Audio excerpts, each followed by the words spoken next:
नमस्कार विद्यार्थी मित्रांनो, आपल्या समोर घातांकाचा एक नवीन प्रश्न आपण घेऊन आलेलो आहोत. तर पहा, प्रश्न असा आहे, जर 1/8 त्याचा घातांक 2x आहे बरोबर 0.125 तर x ची किंमत किती असेल? तर मुलांनो काय करायचंय पहा, 1/8 त्याचा घातांक आहे 2x बरोबर.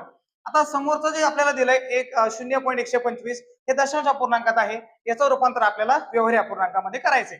तर आपण हे आपल्या अपूर्णांकाच्या टॉपिक मध्ये शिकलेलो आहोत मुलांनो. तर काय करायचं, अगोदर मला जी संख्या दिसते ती आपण तशी तशी लिहून घ्यायची आणि छेदस्थानी काय करायचंय, अगोदर 1 लिहायचंय. दशांश चिन्ह किती घरावर आहे ते पहा मुलांनो, उजवीकडून डावीकडे मोजायचं असतं. 1 2 3 दशांश चिन्ह 3 घरावर आहे. तर अशा वेळेस काय करायचं, खाली जो आपण 1 लिहिलेला आहे त्याच्यावर तेवढे शून्य काय करायचे, देऊन टाकायचे. म्हणजे मी त्याच्यावर किती शून्य दिले, 3 शून्य दिलेले आहेत, तर ते 1000 झाले. तर मुलांनो मग आपल्याला माहितीये इकडं पाया 1/8 आहे, तिकडे सुद्धा किती आला पाहिजे, 1/8 आला पाहिजे.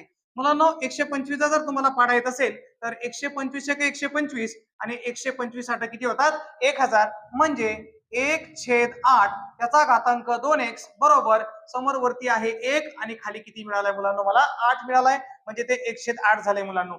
तर आता इथं पण 1/8 आहे आणि याचा घातांक आहे, आणि इथं पण 1/8 आहे पण त्याचा घातांक नाहीये. त्याचा जर घातांक काही नसेल तर आपण घातांक किती देतो मुलांनो, 1 घातांक देत असतो. पहा आता दोघांचा पाया सेम झालेला आहे, म्हणजे पाया आपण कट करूया.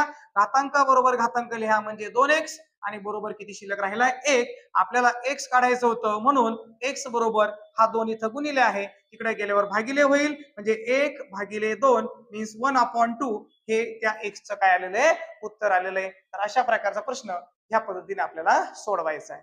धन्यवाद.